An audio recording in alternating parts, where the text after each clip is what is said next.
ഇന്നലെ ജോസ്മോന് പെണ്ണ് കാണാൻ പോയിട്ട് ആ വിശേഷങ്ങളൊക്കെ ജോസ്മോനോട് ഞാൻ ചോദിക്കട്ടെ കേട്ടോ. എന്നാ അവന്റെ അഭിപ്രായം എനിക്ക് കൂടെ ഒന്ന് അറിയണമല്ലോ. ജോസ്മോനെ, ജോസ്മോനോട് ഞാൻ ചോദിച്ചേ മോൾ എങ്ങനെയുണ്ട്, ഇഷ്ടപ്പെട്ടോന്നൊക്കെ ചോദിച്ചപ്പോ ജോസ്മോൻ പറയണ പെൺകുട്ടീനെ ഭയങ്കര ഇഷ്ടായെന്നാ പറയുന്നത്. കാരണം ആ കുട്ടി എല്ലാം തുറന്നു പറയുന്നുണ്ടെന്നുള്ളതാണ് ജോസ്മോന് ഇഷ്ടപ്പെട്ട ഒരു കാര്യം. മാത്രല്ല അവന്റെ കൂട്ടുകാരൊക്കെ ഒത്തിരി ആലോചനകൾ ആലോചിച്ചിട്ടൊന്നും ശരിയാവണില്ല. അപ്പൊ അവൻ പറയണ ഇതെന്റെ ഭാഗ്യ അമ്മയെന്നൊക്കെ എന്നോട് പറയണത് ഈ ആലോചന. പിന്നെ ജോസ്മോന്റെ അഭിപ്രായത്തില് പെൺകുട്ടികൾ ഇച്ചിരി ധൈര്യത്തോടു കൂടി തുറന്ന് കാര്യങ്ങൾ പറയണത് അവന് ഭയങ്കര ഇഷ്ടമായിട്ടുണ്ട്. ഉള്ളിലുള്ള കാര്യങ്ങൾ അവര് തുറന്നു പറയേണ്ട അവരുടെ സ്വാതന്ത്ര്യമാണല്ലോ.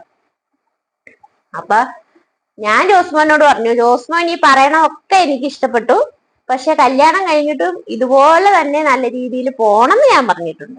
അല്ലെങ്കിൽ ഞാൻ സമ്മതിക്കില്ല എന്ന് ഞാൻ പറഞ്ഞിട്ടുണ്ട്. കാരണം ആ പെങ്കൊച്ചിന്റെ അമ്മയ്ക്ക് ഞാനൊരു ഉറപ്പ് കൊടുത്തിട്ടുണ്ട്.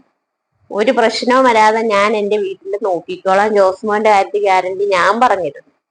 അതുകൊണ്ട് ജോസ്മോനോട് ഞാൻ പറഞ്ഞു, പറയുന്ന കാര്യങ്ങള് ഇതുപോലെ തന്നെ മുന്നോട്ടും പോണം, അല്ലാതെ ഇടയ്ക്ക് വെച്ച് ഇങ്ങനെ കാര്യത്തിലേക്ക് കടന്നു കഴിയുമ്പോഴത്തേ ജോസ്മോന്റെ വേറെ സ്വഭാവം ഒന്നും എടുക്കാൻ പറ്റില്ല എന്നൊക്കെ പറഞ്ഞിട്ടുണ്ട്. എന്നാ അപ്പൊ ഏകദേശമൊക്കെ അടുത്തടുത്ത് വരുന്നു. ഇനിയിപ്പോ അടുത്ത ഉറപ്പീരിലേക്കൊക്കെ കടക്കുവാണ്.